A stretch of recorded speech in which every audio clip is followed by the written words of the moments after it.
Constipation happens. Constipation happens all the time. If you really have a serious problem with your digestive system, you can never actually have a proper ejection of manure. You know what? You cannot actually have your manure properly removed, excrement removed from your bowel system. Then you need to have a constipation drug because it happens everywhere. Constipation is really clogged a pipeline that would never remove dirt out of your body because eventually manure or excrement would be tainted with the toxic stuff, right? So you have to actually, empty out your bowel properly to maintain the good health of your system. Oh, I have to watch this. I like this show. Shops, certain signage companies, accountants, lawyers, and insurance agents are all essential too. So at least, according to the governor, it may be unsafe to go to church, but it is always fine to pick up another bottle of wine, shop for a new bike, or spend the afternoon exploring your distal points and meridians. Who knew public health would so perfectly align with secular convenience? Joining me now to discuss is the co-founder of the SCOTUS. Hello, Amy Howe. Amy, I saw her many times on the news. What was the issue in this case?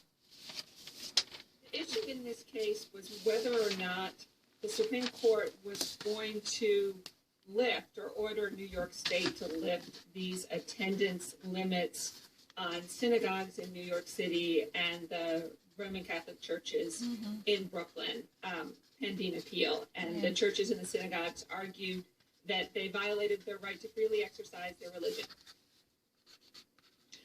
This, I guess, is what it looks like when you replace Justice Ginsburg with Justice Tony Barrett.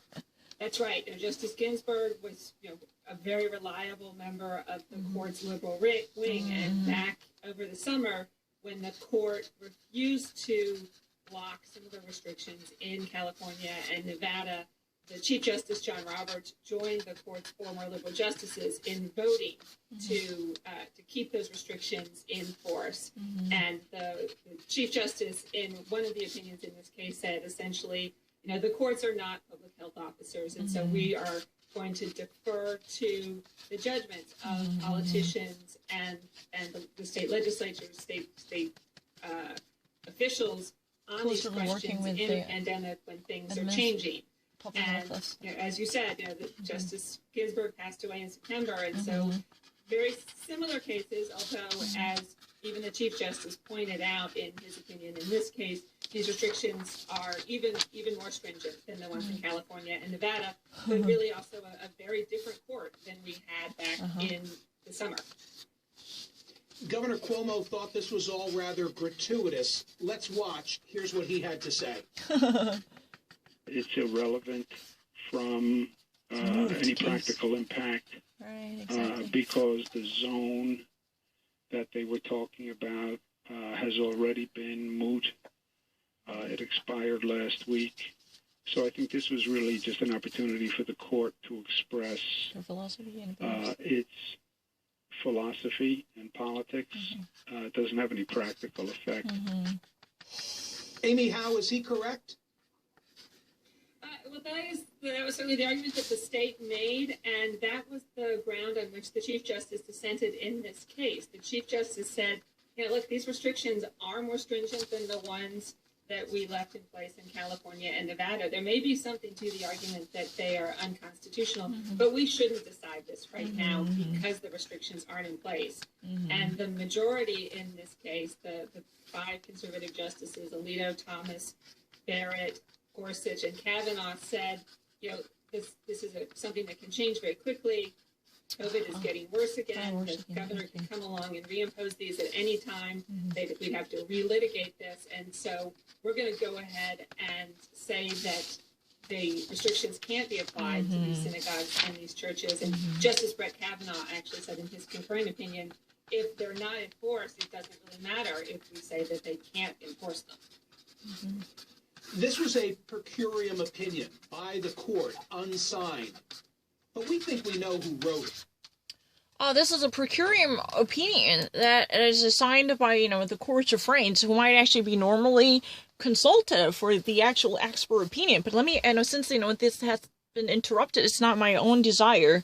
I have no control over this issue. I cannot actually do anything about it, so let me explain what I just heard. Amy House is the founder of the Scottus. Scottus blog is a very famous one because this would normally updates on the ups and downs and the comings and goings happening from the Supreme Court. Literally, I mean, it has been actually part of the source for whatever research or just actually journal, daily journal. But if you ever actually look into the case, as you know, the Supreme Court, with a different competition, delivered a very different decision. So, it's really poignant to actually focus on the expression used by Amy House, who said that the court is very different. Ever since the demise of a notorious RBJ, the court's competition has been completely changed. We are actually facing a very different entity. That's the real reason of what has been actually changed. But this case is all about religious freedom, but it could actually bear significant impact on our communities. How so? Let me actually explain it. So Roman Catholic churches and the Jewish synagogue in the borough of Brooklyn decided to file a lawsuit against Albany, targeting Governor Andrew Cuomo, because his policy was perused as a discrimination against the religious institutions. If you ever actually read the actual verdict, the opinion coming from Associate Justice Neil Gorsuch, who said that the New York State's handling of the coronavirus crackdown, especially concerning the religious institutions, would actually demonstrate certain type of bias. Because if you ever actually decide to go to a liquor store and grab a bottle of wine, then you might not actually, have a serious risk factors that might have you infected with the coronavirus. That's a really kind of underlying assumption. But if you ever actually attend a church service, no matter how well you've been devoted to keeping social distancing or wearing masks inside the church, synagogue or temple or houses of worship, these type of efforts are immediately associated with the hotspot or super spreader events. That means there had been almost double standard that has been applied to double standard criteria that have been applied to this insinuation. That was really the reason Neil Gorsuch was very angry. To this different distal points and a meridian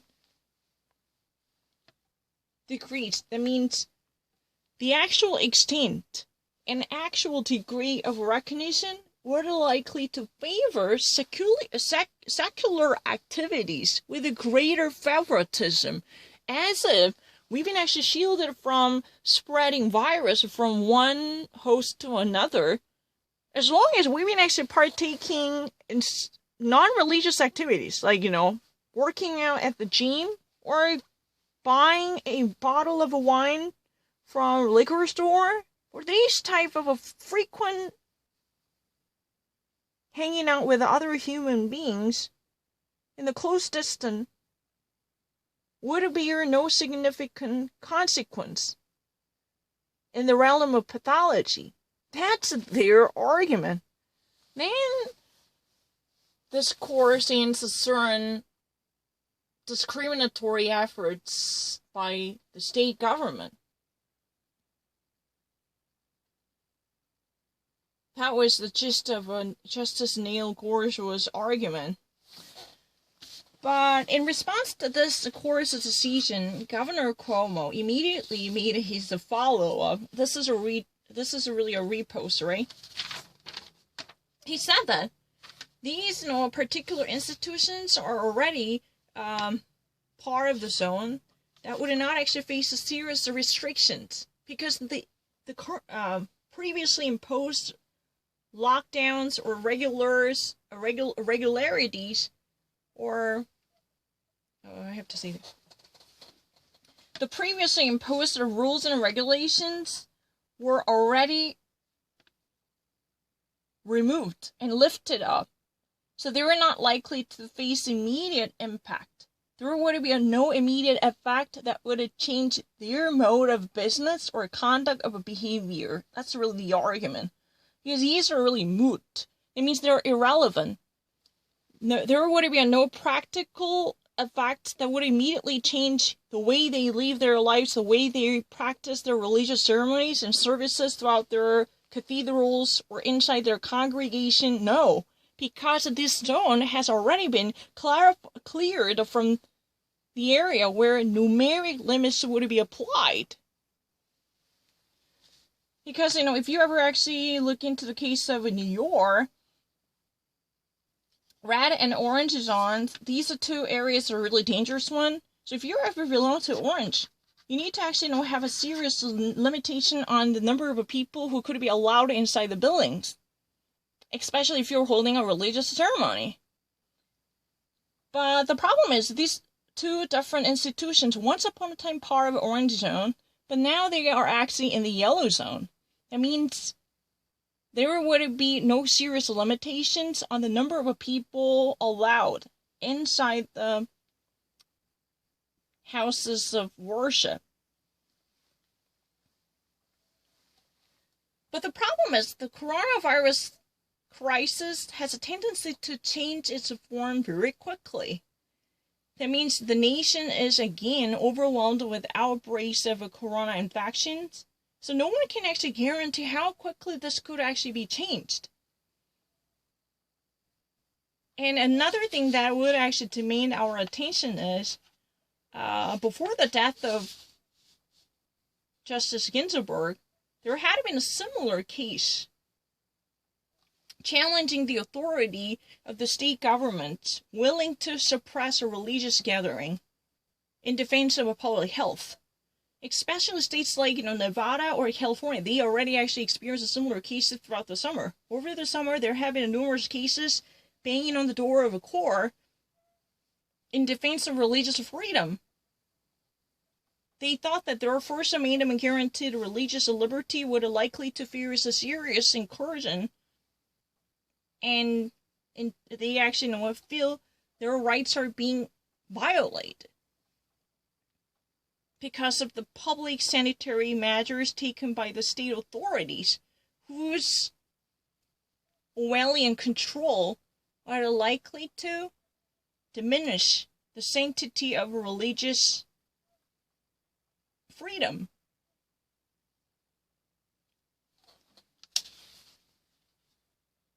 But the problem is, this type of a precedent can always have a lasting impact in the system. When Justice Ginsburg was president, the core majority, composed of 4 liberal judges, and Chief Justice John Roberts, who actually normally sided with the liberals, definitely hammered out a decision in favor of the state government. They believe that these health authorities should have a greater power in terms of the setting down rules and orders.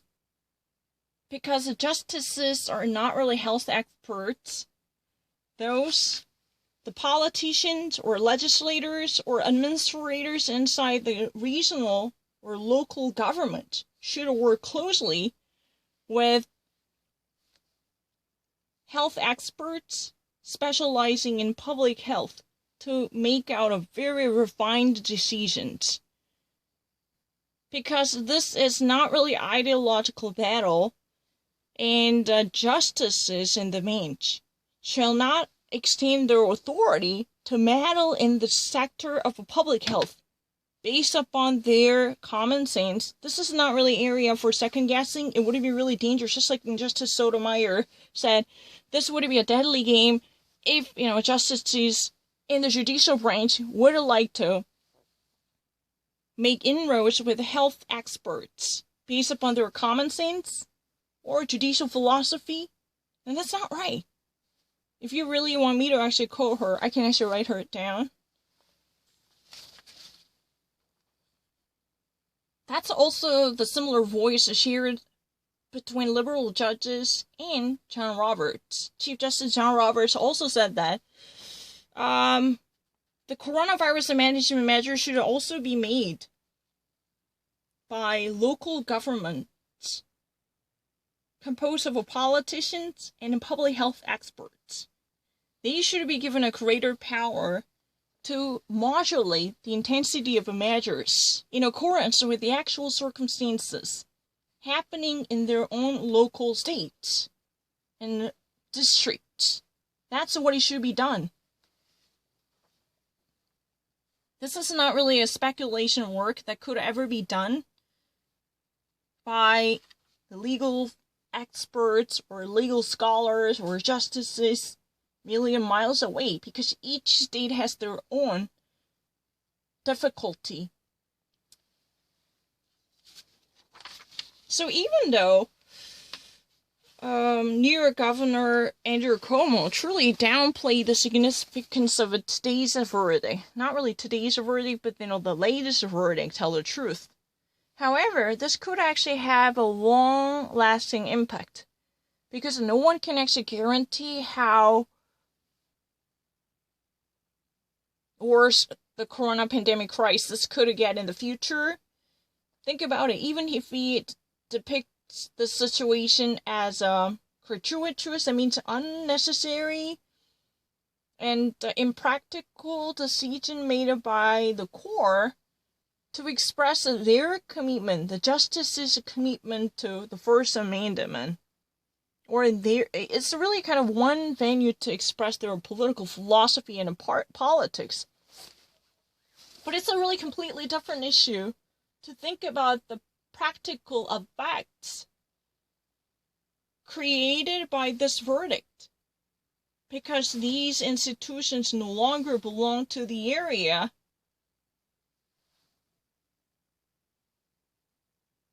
which should follow the highest restrictions imposed on them. That's not really the case.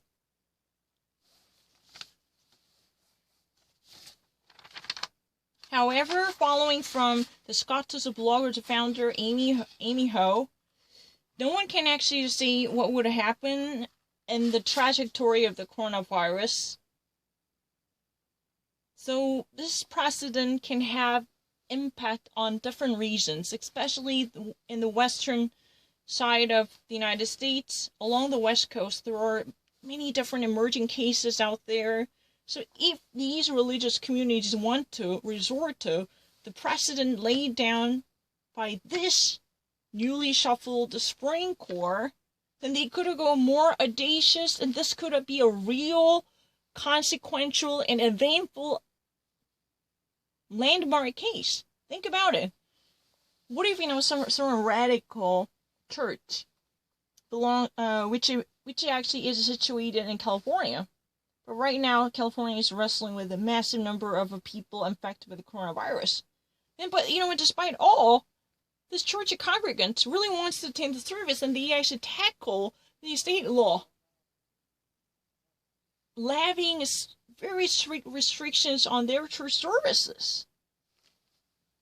Then this could be a really consequential event. Then again, the actual decision made by the court just shortly before the midnight of Thanksgiving. This is a Paul Revere. Yeah. This could have completely changed the current dialogue in a different way. Just like, Paul Revere's arriving while riding on the horse. Thus, a final decision concerning the religious freedom could bring about another clash between religious institutions and the local state government desperate to control coronavirus infections, right?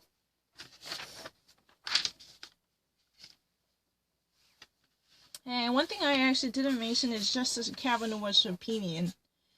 Kavanaugh, alongside with the Neil Gorsuch or Samuel Alito and Clarence Thomas, he actually said that no state government can force this type of actions, even at the cost of sacrificing religious freedom. The governmental entities shall not intervene with the personal freedom guaranteed by the First Amendment. This is the very beginning of the Bill of Rights. That means this has it's a superseding importance in the realm of civil rights. That means each individual is entitled to practice their belief, and no government shall punish this expression of freedom.